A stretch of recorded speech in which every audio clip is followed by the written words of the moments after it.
এটা খুবই পরিতাপের বিষয়, খুবই পরিতাপের। সেই মৃত্যুর দায় কার?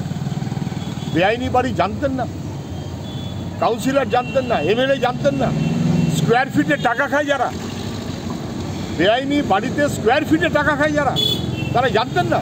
এই যে অপরাধ করেছে তার টাকার ভাগ দিয়েছে কাউন্সিলরকে এবং এমএলএকে, এবং কাউন্সিলর যে মিথ্যে বলেছেন সেটা স্পষ্ট হয়ে গেল, ছবি ভাইরাল হয়ে গেছে। রাজ্যের নির্বাচন কমিশন পঞ্চায়েত নির্বাচনে জেতাকে হারিয়েছে, হারাকে জিতিয়েছে, জবরদস্তি করেছে, কোর্টের নির্দেশকে অমান্য করেছে। তৃণমূল তখন নির্বাচন কমিশনকে পাপেট বানিয়ে নিজেদের পকেটে পুরে রেখেছে। মুখ্যমন্ত্রী ওকে ডিজি করেছিল নির্বাচন করাবার জন্য না, নির্বাচনের আগে তৃণমূলী অপরাধ এবং অপকর্মগুলোকে তথ্য লোপাট করার জন্য। শিবু শাহজাহানদের তথ্য লোপাটের জন্য 3 দিন ধরে উনি ঘুরে বেরিয়েছেন। পিসি ভাইপোর তথ্য লোপাট করেছেন, ধামাচাপা দিয়েছেন। এইগুলো ছিল রাজীব কুমারের কাজ, সেই কাজ হয়ে গেছে। এখন তো আর মমতার আপত্তি নেই, এখন নির্বাচন কমিশন ওকে সরিয়ে দিয়েছে।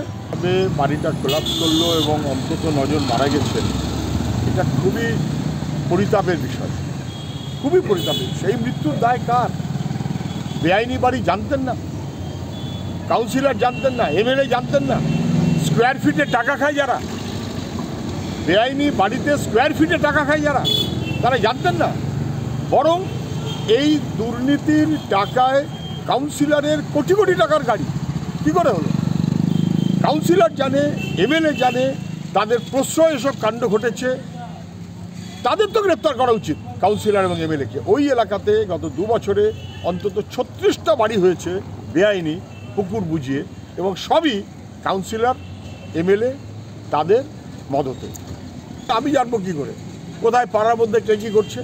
আর সবাই জানেন, গ্রামবাসী, এলাকাবাসী সবাই বলছেন যে যা অপরাধ করেছে তার টাকার ভাগ দিয়েছে কাউন্সিলরকে এবং এমএলএকে, এবং কাউন্সিলর যে মিথ্যে বলেছেন সেটা স্পষ্ট হয়ে গেল, ছবি ভাইরাল হয়ে গেছে।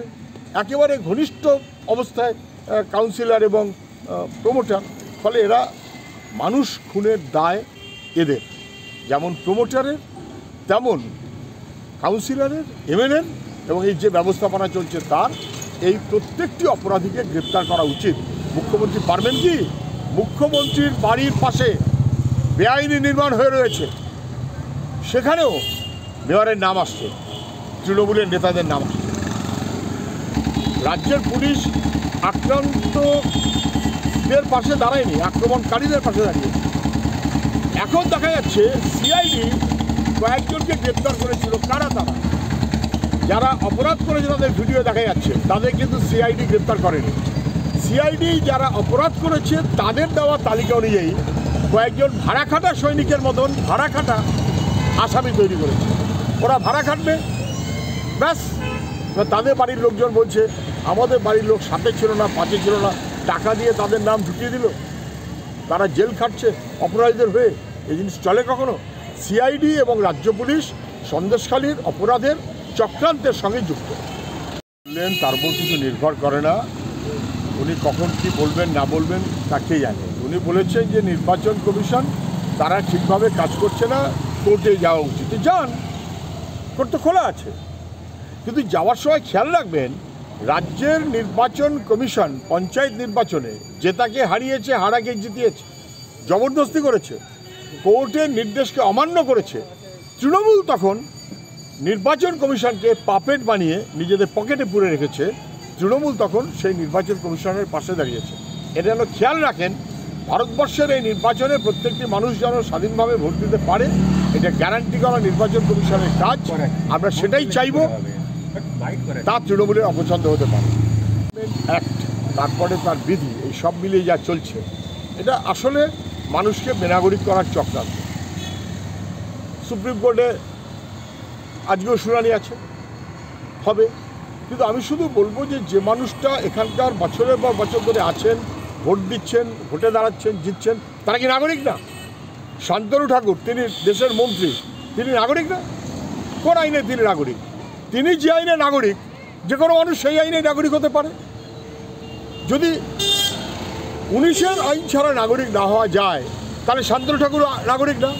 তাহলে নাগরিক যিনি নন তাকে মোদিজি মন্ত্রিসভায় নিয়ে এসেছেন, তাহলে অবৈধ কাজ করেছেন মোদিজি। ফলে এসব ছেলে মানুষের মতন কথা নাগরিককে বলতে হবে যে দেখুন আমি নাগরিক হওয়ার জন্য দরখাস্ত করছি, তাহলে আমি এখন পর্যন্ত অবৈধ, সেই কারণেই তো আমি বৈধ হতে চাইছি। এ রাজ্যের প্রতিটি মানুষ নাগরিক, তাদের নানান রকমের স্বীকৃতি আছে। 2014 সালের আগে যারা এসেছেন স্থায়ীভাবে বাস করেন তারা সবাই নাগরিক, কিন্তু তাদের নাগরিকত্বের নিঃশর্ত স্বীকৃতি দিতে হবে, আবেদন ভিত্তিক নয়। মানুষকে ভয় দেখানো চলবে না।